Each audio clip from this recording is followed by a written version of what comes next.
So we're only 5 games into the season, and I can already tell you right now that the Pirates pitching staff has been very hit and miss to start the young season, more specifically with the rotation that we knew was going to be a big issue going into the season. But the number one guy on this rotation that I'm going to talk more about is the man of the hour, the guy who got extended in the offseason in Mitch Keller. What is going on, everybody? I am Mac, back with another video. As always, do me a favor, like, comment, subscribe, follow on Instagram. Link is down in the box below. So, game two between the Pirates and the Nationals will be tonight in DC. And this is going to be Mitch Keller's second start of the season. Obviously, he does not have a record so far, and he started opening day last week against the Marlins, where, in my honest opinion, it wasn't a terrible performance by Mitch Keller, but it certainly wasn't great either. I mean, granted, it could have been a lot worse. He could have given up 6 or 7 runs, but he gave up the 5 runs to Miami. And of course, after that, the bullpen just was just so good. Like, it was dominant, but it seemed like a lot of the displacement of the pitches on 2 strikes for Mitch Keller and his velocity was off. It really just kinda doomed him for that game because he gave up, a lot of he gave up, to me, a lot of base hits for himself.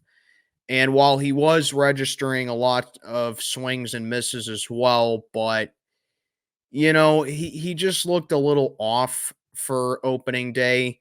Now, he did say that he doesn't care about stuff that his velocity was off. That's why that he's been kind of looking at what's intentional for him. And what I mean by that is that he's been relying heavily on the cutter lately to limit the elbow issue that he's had. Um, you know, the sweeper, the pitch that has been causing a lot of that really wasn't in his arsenal a whole lot, but it just kind of raises a little bit of a small concern.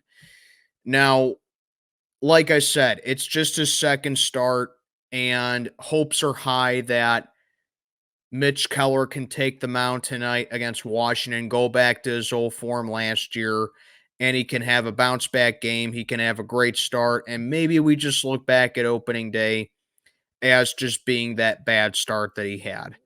Now, I'm not going to say it's an issue yet about his velocity, and I'm not going to say it's an issue yet that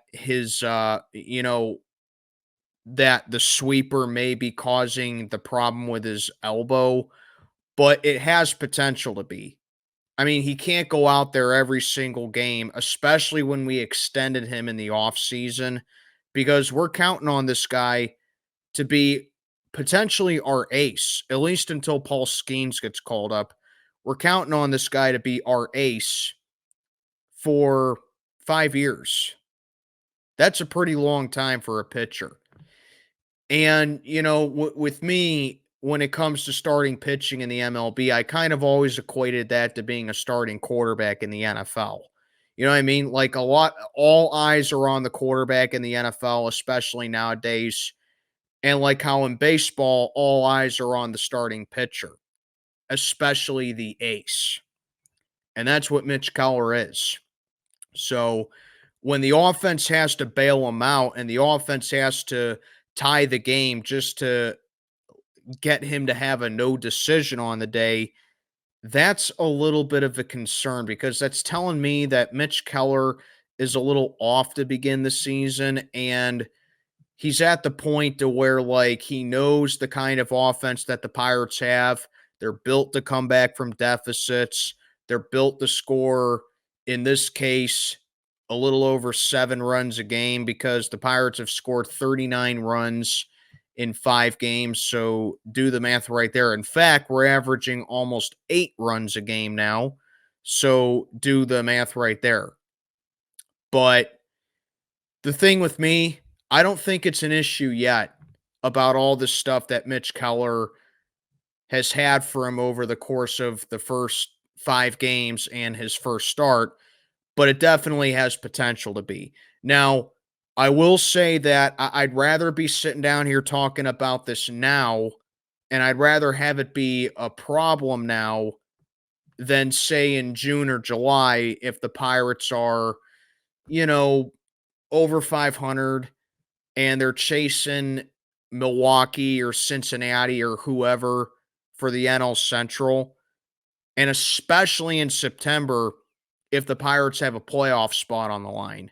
So, at least it's happening early in the season, and at least these are just things to look out for, so that way we can go back and we can, you know, go forward with the season and go like, "Oh, Mitch's velocity is back. Oh, the cutter looks more in control. Oh, his fastball is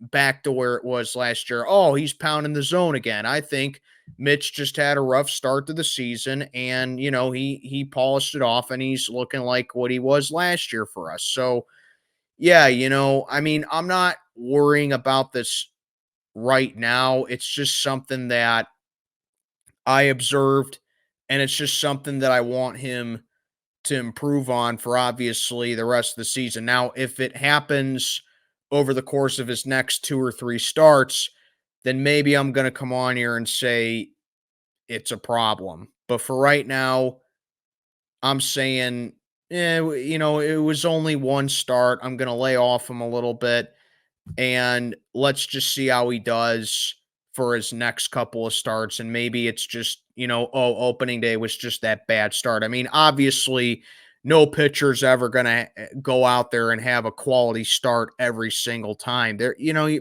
pitchers, they have bad games, they have bad starts, and they also have great starts, and they do excellent too. Like I think the Astros pitched a no hitter yesterday, but or on a Monday rather, but you get the point. That's baseball. Sometimes you do great, sometimes you're not on your A game, and hopefully opening day is just that one bad start that Mitch had, but we'll see how it goes there. Anyway, let me know what you think down in the comments right now about Mitch Keller, and I am Mac checking on out for the day. Have a good one, everybody.